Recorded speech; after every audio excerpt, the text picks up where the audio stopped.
Happy Friday, everybody. Welcome inside the UPMC Rooney Sports Complex. We have the Steelers status report as they prepare to head to Cincinnati to face the Bengals on Sunday, 1 p.m. So let's take a look. There are only 3 names listed today. Ruled out James Conner and JuJu Smith-Schuster. Neither of those guys practiced at all this week. Artie Burns, who was limited in the early portions of the week, was a full participant today. However, he is listed as doubtful. The good news, though, is Deon Cain, who is still in the concussion protocol, is not listed here. He had 3 straight days of full practice, and because he's in the protocol, we didn't have a chance to talk to him this week, but I did have a chance to talk to tight end Vance McDonald about what he's seen from the rookie in practice this week.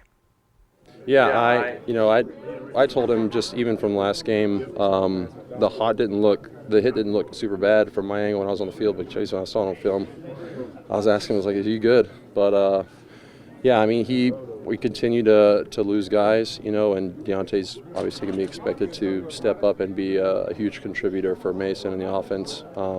We're excited. I'm excited to see, coming bounce back from a devastating hit like that, and just continue to build. All right, a few roster moves to note that took place Friday morning. Marquise Pouncey, the Steelers center, who is suspended for the next 2 games, has been placed on the reserve, suspended by commissioner list. So the Steelers promoted center Patrick Morris to the 53-man roster from their practice squad, which then opened up a spot on the P squad for tight end Kevin Rader to make his return. So a few roster moves to note today.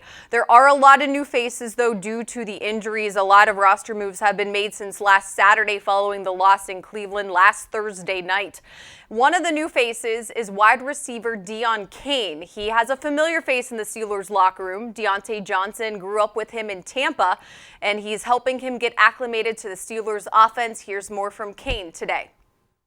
Mostly just with the offense, like first team stuff. So, it's like I said, my biggest thing was just trying to get the timing down with the quarterback and make sure I'm in the right spots at the right time. So that's all I've been working on this whole week. What's the excitement like when you do get that opportunity? Man, it's a lot. I'm just trying to hold it in right now, all these flashing lights in my face. So, but at the end of the day, like I play football and I love playing football. So I'm just really want to go out there and play football again. So. In case you missed it earlier this week, I had a chance to go one-on-one with Steelers team captain Cam Hayward. We call him the voice of reason. He also is a great player. And I asked him what it will take to rebound from that loss in Cleveland, given that it is such a long time period between the Steelers' next game.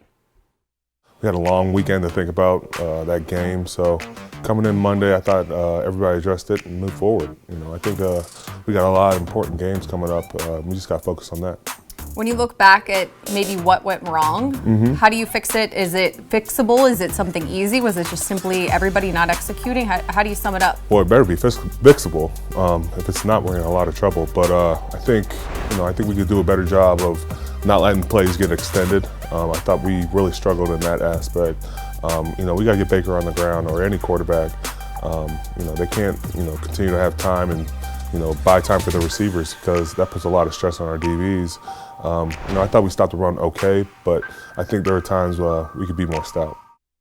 The first time the Steelers and the Bengals met, both teams were looking for their first win. Unfortunately for Cincinnati, that is still the case. They are 0-10. Here's more from Coach Tomlin from a sneak peek of the Mike Tomlin Show coming up tomorrow night. Yeah, this is a National Football League. Everybody's capable, including those guys. There are a couple things that concern you about these guys. First, looking at them offensively, you better minimize Joe Mixon and his impact on the game. The game that you mentioned versus the Ravens, that was extremely close. I think he had 30 carries in the game. So we got to minimize his impact on the game, and a way of doing that is limiting their snaps, winning possession downs, not allowing him to find rhythm. All right, and you can watch the full Mike Tomlin Show on KDKA TV on Saturday night at 11:35 following their late news. That is going to do it for this edition of Steelers Live. Thanks so much for joining me today. We'll see you Monday for a special Steelers Roundtable. Have a great weekend, everybody.